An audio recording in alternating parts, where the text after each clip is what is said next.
Kichiklikda buyukluk nomli kitobning muqaddimasi.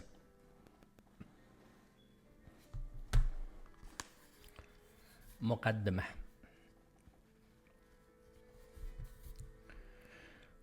Oliy maktabda o'qiyotgan chig'imda lag'man va kavob yeydigan pullarimga kitob olib o'qiydigan odatim bor edi.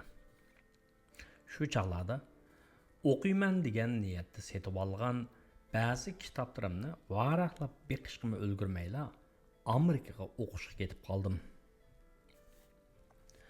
Men tadbirshunoslikqa va odamning yo'shirin kuchini bayqishiga ilhom beradigan kitoblarni qiziqib o'qiydim. Shu vajidan taqdirimni o'zgartiradigan ishlar uchun tadbir bilan yashash, o'zimdagi yo'shirin kuchni qizish va uni amaliyotga aylantirishga tirishib yashagan edim. Afsus, chet eldagi hayotimning oldingi 20 yilida kitob o'qishga bak kirishib ketolmadim.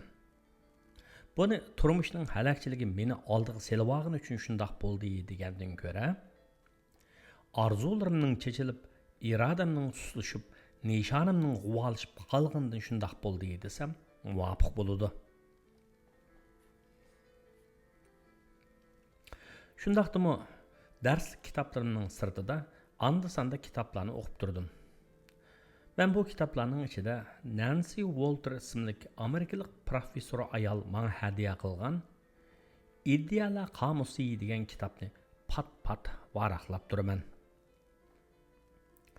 1994-yilda nashr qilingan bu kitob 21 sahifa bo'yicha 4000 dan ortiq mazmunlarni, ya'ni falsafa, din, iqtisodshunoslik, psixologiya, matematika, kompyuter ilmi, ximiya, siyosiy nazariyalar, ijtimoiy harakatlar, iqimlar, shunaqla hayotlik ilmi, ma'rifat aloqador o'qimlarni yaxshi tushuntirgan. Men bu kitobni bak yaxshi ko'raman. Bir kuni men uningdagi kichiklik go'zaldir degan temini ko'rib, uningga qiziqib qoldim. Bu aslida Germaniyalik iqtisodshunos Schumacherning 1973-yilda nashr qilingan kitobining ismi bo'lib, avtor uningda shirkat va hukumat muassasalarining ko'lamlashishi, huquqning osonlik kishilarga yoki apparatlarga markazlashishi va jamiyatlarning iqtisodning ishini haddidan ziyoda qo'g'lishining tabiiy va ijtimoiy muhitga balo qazo elib keladiganini o'ttirib qo'ygan edi. Men bu mazmunlarni ko'rib o'tib, bu kitobni tafsiliy o'qib chiqishni niyat qilgan bo'lsam-mu, u kitobni setib olib o'qish fursati bo'lmagan edi. Hurmatli olim marhum Abshukur Muhammad Emin apandi Arifnoma degan kitobida mundaq deb yozgan. Men o'qidim. Xuddi yaqinda katta imtihon bo'ladigandek, xuddi yaqinda yangi bilim go'rizontal sizliqi ichilib, savodsizga aylanib qoladigandek jiddiylik, olam sirlari ustida o'tgan olimlardan dars olgandek kichik peyillik hamda mutlaq xulosiga isyon ko'taradigan gumoniy tuyg'u, yangi bo'g'inning elchisidek jiddiy javobgarlik bilan o'qidim. Men helim har kuni o'qiyman. Parang xabar manbalariga qaraganda asosiy bilish manbalariga moyilman. Aqli qara nadon va bilimsizga qaratilgan. Ko'ngli qara aqli va bilimi bo'lgan vijdonsizga qaratilgan. Zaman bargan sira oltinga setilish badligi cheriklishidi. Barliq cherish, qurtlash oxirida sharob hosil qiladi. Bir mezgil oltin iloh bo'lgandan keyin yana o'zingni tut, adabga qayt, odimiy bo'l degan ulug' ibora hayot lahvasiga yezilib, manfaat oldida burchini o'ylash, turmush mezoniga aylanadi. Bevafolik ichidan vafo yetiladi. Aql, arif bo'l.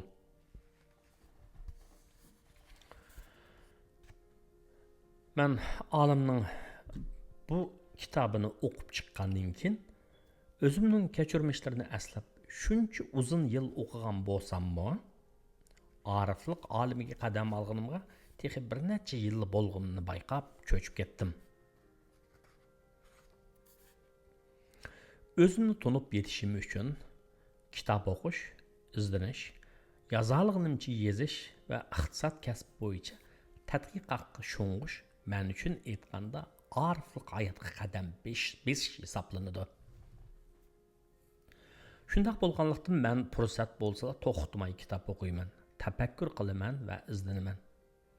O'qiyman degan niyatda setib olgan kitoblarimning ba'zilarini texi varaqlab baxmadim.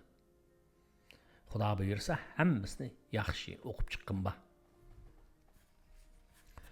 Bu yil iyulda Bayqo'g'chi nomli 19 qavatli g'oyat zo'r paraxodda Alaskaga sayohatga ketib o'tib, paraxod qirg'oqdan yiroqlab dengizning ichiga kirib ketgan chog'dagi vaqtni ching tutib, ixtisosshunos Shumakerning Kichiklik go'zaldir degan kitobini intayin berilib o'qib tugatdim.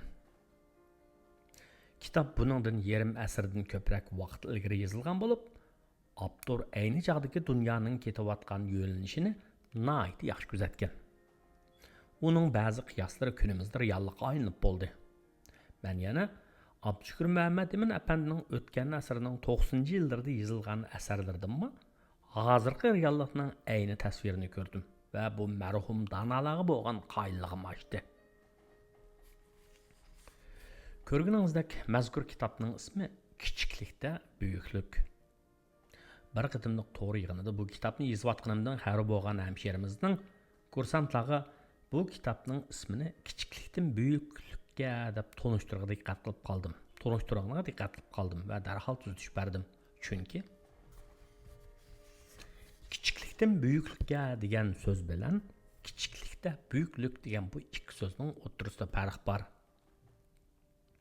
Tilimizda kichik so'zi sifat bo'lib, u hajmi, o'lchimi, doirasi cho'ng emaslikni, ya'ni oz, ixchamlikni, shundaqla oddiylikni ifodalaydi.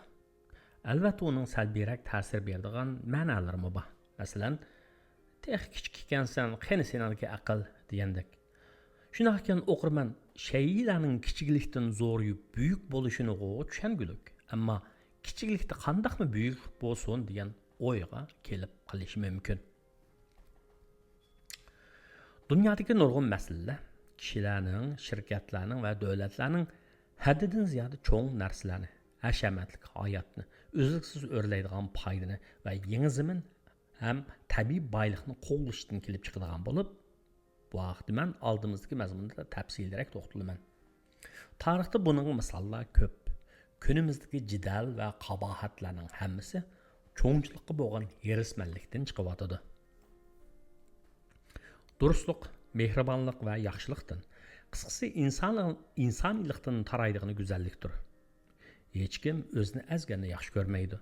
Hech kim o'ziga xiyonat qilganni so'ymaydi. Ya'ni hech kim o'ziga yomonlik qilganni ham unutmaydi. Shunaq ekan, kichiklikni qo'g'lishish balkim kelajak madaniyatining ilgarilishida kishilarning tanlashi zo'r bo'lgan narsaga aylanishi mumkin. Kichiklikka intilganingizda kibrdan yiroq tursiz. Ko'nglingiz ozodi bo'ladi. Kichiklikni qo'g'lashganingizda hasham va isrofxo'rlikdan saqlanasiz. Ochko'zlik yeningizga yo'l olmaydi. Moddiy jihatdagi erkinlik sizga quchoq ochadi. Kichiklikning ahamiyatini yaxshi tushunganingizda vaqtni qadrlaydigan bo'lasiz. Kundalik hayotingizning unumi bo'ladi. Ishlarda puxta bo'lgan kichik tanlashlar orqali ijodiy natijalarni yarata olasiz. Ishlarni kichikdan boshlab yangili ilib mangan kishining g'oyasi reallikqa yaqinlashadi. O'zining ochko'zligining qurboniga aylanmaydi.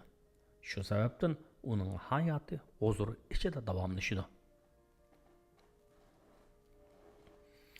Shayning o'zining xarakteriga masalda muayyan qonuniyatlarga bo'ysunib, vaqtning o'tishi bilan zo'rayib cho'ng bo'lishi tabiiy jarayondir.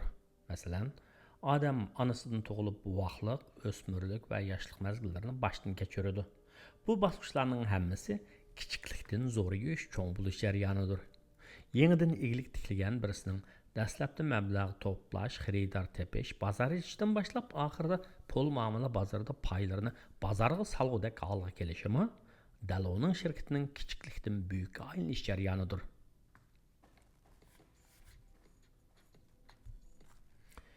Kiçiklikdə böyüklük deganim mening şeyinin muayyan holatini ko'zda tutqunim bo'lib, u ko'p qirliq ma'naga ega.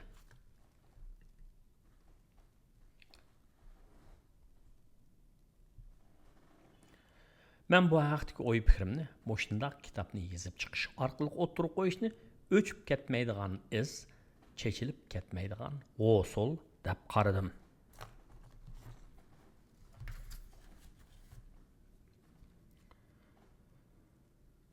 Birinci qism. Kichik narsalar go'zal bo'ladi.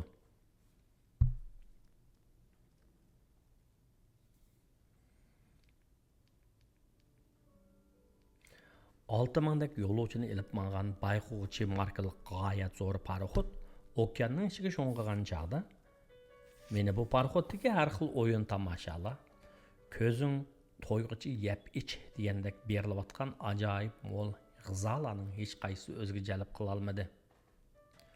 Ko'z kichik bo'lsa-mu, ko'rdig'ini cho'ng bo'lgani bilan och ko'zlikni oldirab qandirg'il bo'lmaydi. Lekin odamning qarni shunchlikla tursa, ozg'ini narsa bilan qo'saq tuydi.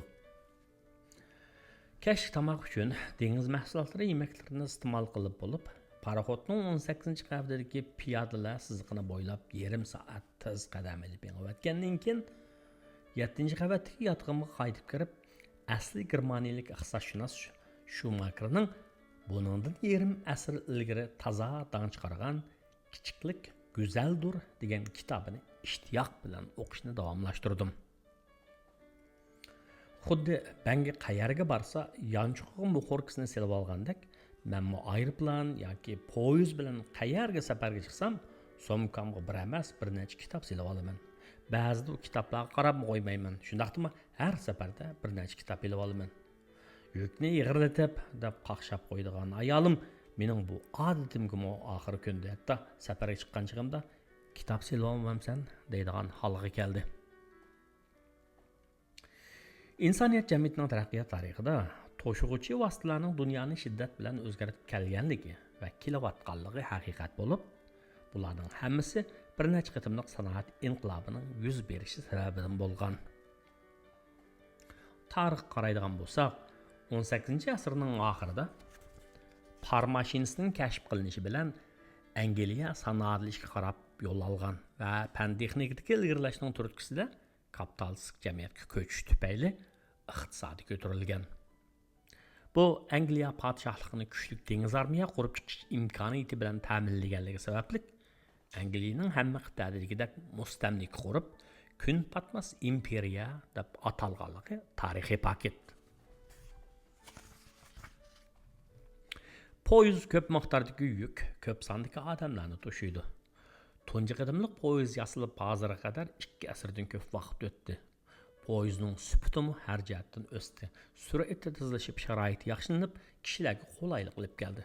Bu kishilarning shahar, rayon, davlat, hatto qit'a atlab safar qilishi, shundaqla to'shilgan tovarlarning har yerlardagi bozorlarni mo'llashtirishni keltirib chiqardi.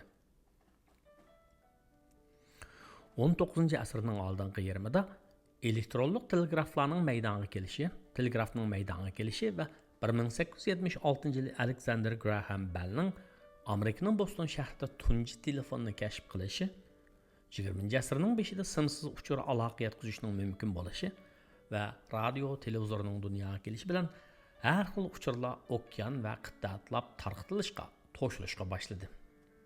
Mush mezgillarda avtomobil va aeroplanning maydonga kelishi odam va xom ashyolarning to'shilishini texnik qulaylashtirdi. O'tgan asrning 2-yarmidan keyin kompyuterning va mashina odamning ijod qilinishi, 90-yillarning boshlarida to'r texnikasining maydonga kelishi va uning uchqandek taraqqiy qilishi hozir biz beshimizdan o'tkazayotgan raqamlik eglikning o'lini soldi. Shunday qilib, elektronlik uchur aloqa texnikasidagi taraqqiyot yer sharining bulung-puchqoqlarini o'zgartirdi. Bu texnika savdo uchurini, idea va yangiliklarni intayin tez suratda to'shidi va bu xil to'shishlar hozir texnik boshqa shaklga qarab rivojlanmoqda. Mana bularning hammasi moddiy dunyoning qiyofasini o'zgartdi va shu topning o'zida ijtimoiy jamiyatni shiddat bilan o'zgartmoqda. Demak, hozir texnika bizning hayotimizga xuddi hujayramizga singib kirgandek singib ketdi. Kishilar texniksiz hech qanday ish qila olmaygandek holga tushib qolgandek qiladi.